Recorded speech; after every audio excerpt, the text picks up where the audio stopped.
નમસ્કાર મિત્રો, સ્વાગત છે તમારું માર્કેટ બુલેટિન ચેનલમાં.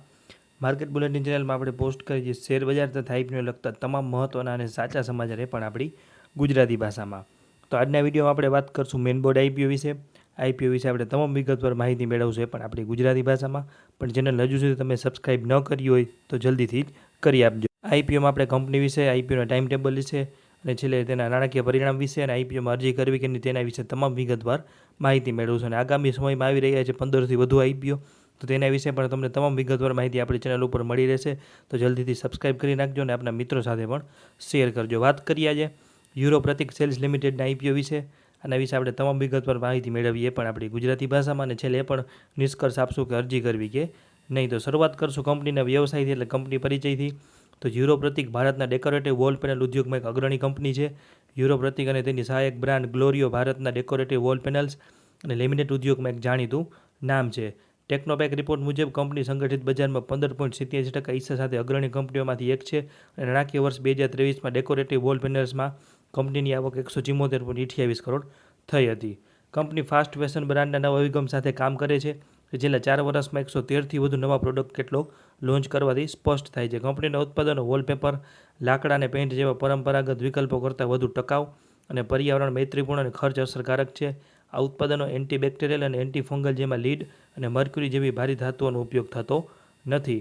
વાત કરીએ કંપનીની, તો કંપનીનું વિતરણ નેટવર્ક ભારતના 116 શહેરોમાં ફેલાયેલું છે, જેમાં 25 રાજ્યો અને 5 કેન્દ્રશાસિત પ્રદેશોમાં 180 ડિસ્ટ્રીબ્યુટર્સ સામેલ છે. તાજેતરમાં કંપનીએ પ્રોડક્ટ રેન્જ અને બજાર પહોંચ વધારવા માટે વ્યૂહાત્મક સંપાદનો કર્યા છે.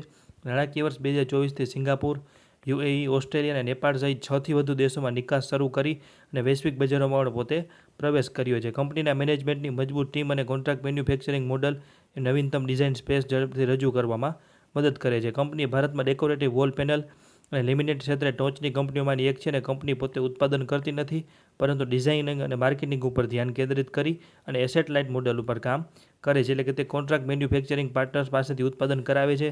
અને આરએચપીઓ આપેલી માહિતી મુજબ કંપની ભારત, દક્ષિણ કોરિયા અને ચીન જેવા દેશોમાં તેના ઉત્પાદનો તૈયાર કરાવે છે. એટલે કંપની કોઈપણ પ્રોડક્ટ પોતે બનાવતી નથી, પણ બીજા પાસે કોન્ટ્રાક્ટ મેન્યુફેક્ચરિંગ કરાવે છે. યુરો પ્રતિક અને ગ્લોરિયો જેવી બ્રાન્ડ સાથે કંપની ભારતીય અને આંતરરાષ્ટ્રીય બજારોમાં સતત વિસ્તરી રહી છે. તો આ વાત હતી કંપની વિશે.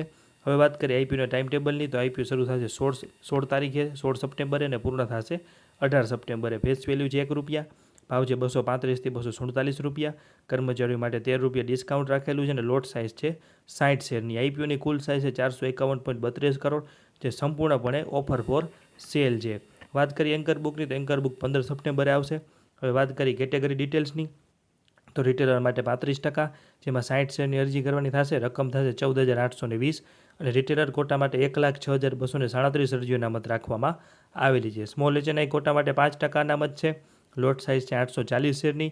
તેના માટે રકમ થશે અરજીની 2,07,480 અને 1,084 અરજીઓ અનામત રાખવામાં આવેલી છે. બિગ એચએનઆઈ કોટા માટે 4,080 શેરની અરજી કરવાની થશે.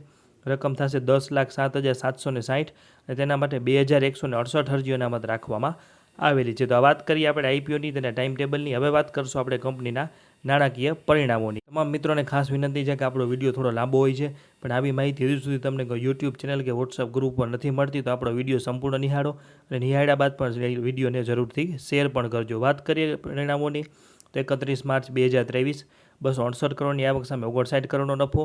31 માર્ચ 2024 230 કરોડની આવક સામે 62.91 કરોડનો નફો. અને 2025 291 કરોડની આવક સામે 76 કરોડનો ચોખ્ખો નફો કરેલો છે. અને આ ગાળામાં કંપનીના રિઝર્વમાં પણ સારો એવો વધારો જોવા મળ્યો છે. કંપની ઉપર નહિવત એવું કહી શકાય એવું દેવું છે. હવે વાત કરીએ 2023-24ની, તો તમે જોઈ રહ્યા છો કે 2024માં કંપનીની કુલ આવક 268 કરોડથી 2025-24માં 230 કરોડ થઈ. એટલે કે વર્ષ 2023માં આવક હતી 268 કરોડ, જે 2024માં ઘટીને થઈ 230 કરોડ, જે આવકમાં 14%નો ઘટાડો દર્શાવે છે. આમ છતાં નફો 59 કરોડથી વધીને 62 કરોડ થયો, જેમાં 5.61%નો વધારો નોંધાયો છે. આ નફાના વધારા પાછળનું મુખ્ય કારણ ખર્ચ ઉપર અસરકારક નિયંત્રણ હતું. કંપનીએ માલની ખરીદી, જાહેરાત અને પ્રચાર, કાયદાકીય અને પ્રોફેશનલ ફી અને ડિસ્કાઉન્ટ જેવા મુખ્ય ખર્ચાઓમાં નોંધપાત્ર ઘટાડો કર્યો. આ કારણો આના હિસાબે જ કંપની તમે જોઈ શકો છો કે રેવન્યુ ઘટ્યું, પણ પ્રોફિટમાં સારો એવો વધારો થયો. આ યોજના એ સાબિત કરે છે કે આવક ભલે ઘટી, પરંતુ કંપની ખર્ચનું યોગ્ય સંચાલન કરી નફાકારકતામાં સુધારો કરી રહી છે. વાત કરીએ નાણાકીય વર્ષ 2025માં કંપનીની આવક અને નફો બંનેમાં નોંધપાત્ર વધારો થયો.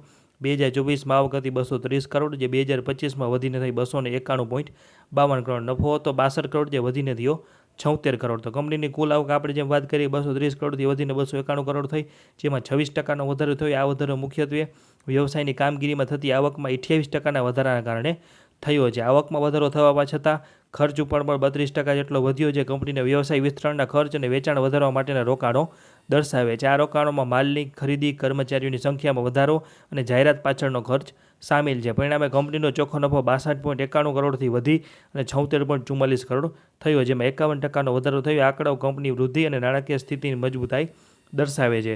હવે તમને એક સરસ માહિતી આપી. આવી માહિતી હજુ સુધી તમને ક્યાંયથી નહીં મળી હોય. આપ જે સ્ક્રીન ઉપર ટેબલ જોઈ રહ્યા છો, ટેબલ છે વર્કિંગ કેપિટલ ડેઝનું, એટલે કે તમને inventory, working trade, receivable, trade payables જેવા તમામ વિગતો દર્શાતી હશે. તેના વિશે તમને સરળ ભાષામાં સમજાવીએ તો વર્કિંગ કેપિટલ ડેઝ એ કંપનીની આંતરિક ક્ષમતાનો એક મુખ્ય માપ છે. આ આંકડો બતાવે છે કે કંપની તેના કામકાજ માટે જરૂરી રોકડને આવકમાં ફેરવતા કેટલો સમય લાગે છે. તેમાં 3 મુખ્ય ચક્રનો સમાવેશ થાય છે. માલ વેચતા લાગતો સમય એટલે કે ઇન્વેન્ટરી ડેઝ, ગ્રાહકો પાસેથી નાણાં ઉઘરાવતા લાગતો સમય ટ્રેડ રિસીવેબલ ડેઝ અને સપ્લાયર્સને ચૂકવણી કરવાનો સમય ટ્રેડ પેયેબલ ડેઝ. આપેલા આંકડા મુજબ કંપનીના વર્કિંગ કેપિટલ ડેઝ સતત વધી રહ્યા છે, જે સૂચવે છે કે તેને રોકડનું ચક્ર લાંબુ થઈ રહ્યું છે. 2023માં દિવસો 119 હતા, જે વધીને 2024માં 139 થયા અને 2025માં 168 દિવસ થયા. આ વધારાનું મુખ્ય કારણ ઇન્વેન્ટરી અને ઉઘરાણીના દિવસોમાં થયેલો વધારો છે. ખાસ કરીને 2025માં થયેલા તાજેતરના સંપાદનોના કારણે ઇન્વેન્ટરી અને ટ્રેડ રિસીવેબલમાં વધારો થયો છે, જેના પરિણામે વર્કિંગ કેપિટલ ડેઝમાં 20%નો વધારો જોવા મળ્યો છે. આનો અર્થ છે કે કંપનીને હવે તેના દૈનિક કામકાજ માટે વધુ રોકડની જરૂર પડે છે. ટૂંકમાં આંકડાઓ દર્શાવે છે કે કંપની કાર્યક્ષમતામાં ઘટાડો થયો છે અને તેને રોકડ વ્યવસ્થાપન પર વધુ ધ્યાન આપવાની જરૂર છે. તો હવે વાત કરીએ આપણે કંપનીની 5 સારી અને 5 નબળી બાબતો. પહેલાં જો તમને આપેલી માહિતી સારી લાગી હોય તો ચેનલને ખાસ સબસ્ક્રાઇબ કરી નાખજો અને વિડીયોની લિંક આપણા મિત્રો સાથે પણ શેર કરજો. વાત કરીએ સારી બાબતોની તો મજબૂત બ્રાન્ડ અને બજારમાં અગ્રેસર સ્થાન છે. કંપની ભારતમાં ડેકોરેટિવ વોલ પેનલ ઉદ્યોગમાં એક અગ્રણીમાંથી મોટી બ્રાન્ડ છે અને તે લોકપ્રિય બ્રાન્ડ્સ યુરો, પ્રતિક અને ગ્લોરિયો ભારતીય બજારમાં સારી રીતે સ્થાપિત છે. બીજું છે એસેટ લાઇન મોડલ, એટલે કંપની એસેટ લાઇન મોડલ ઉપર કામ કરે, જેનો અર્થ છે કે તે ઉત્પાદન માટે મોટા મૂડી રોકાણને બદલે વૈશ્વિક ભાગીદારો ઉપર આધાર રાખે છે. ત્યારબાદ છે વિતરણ નેટવર્ક. કંપની ભારતના 25 રાજ્યો અને 5 કેન્દ્રશાસિત પ્રદેશોમાં 180 વિતરકો એટલે કે ડિસ્ટ્રીબ્યુટર્સનું મજબૂત નેટવર્ક ધરાવે છે. ચોથું છે મજબૂત નાણાકીય કામગીરી અને નહીવત દેણું. કંપનીનો નાણાકીય દેખાવ ખૂબ જ સારો રહ્યો છે. છેલ્લા 3 વર્ષમાં તેનો EBITDA અને નફો સતત વધ્યા છે. આ ઉપરાંત 31 માર્ચ 2025માં તેનો દેવું ઇક્વિટી રેશિયો માત્ર 0.01% હતો, જે આપણે આગળ વાત કરી તે અત્યંત નીચા દેવાના સ્તરે દર્શાવે છે. પાંચમી સારી બાબત છે ભવિષ્યની વૃદ્ધિ માટેની સ્પષ્ટ વ્યૂહરચના.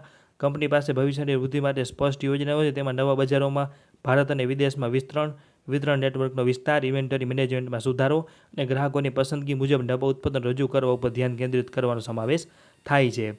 હવે વાત કરીએ નબળી બાબતોની તો આપણે જેમ વાત કરી ઓપરેટિંગ પ્રવૃત્તિ અથવા નકારાત્મક રોકડ પ્રવાહ, એટલે કંપનીએ 2025માં તેના મુખ્ય ધંધામાંથી નકારાત્મક રોકડ પ્રવાહનો અનુભવ કર્યો, કારણ કે તાજેતરના સંપાદનોને લીધે ઉઘરાણી અને માલ સામાનમાં મોટો વધારો થયો છે. આ સ્થિતિ રોકડની જરૂરિયાત વધારી શકે છે અને વૃદ્ધિની યોજના ઉપર અસર કરી શકે છે. બીજું છે વર્કિંગ કેપિટલ ડેઝમાં વધારો. કંપનીના વર્કિંગ કેપિટલ ડેઝ સતત વધી રહ્યા છે, જે સૂચવે છે કે તે રોકડને આવકમાં ફેરવતા વધુ સમય લાગી રહ્યો છે. ત્રીજું છે એક જ ઉત્પાદન ઉપર વધુ નિર્ભરતા.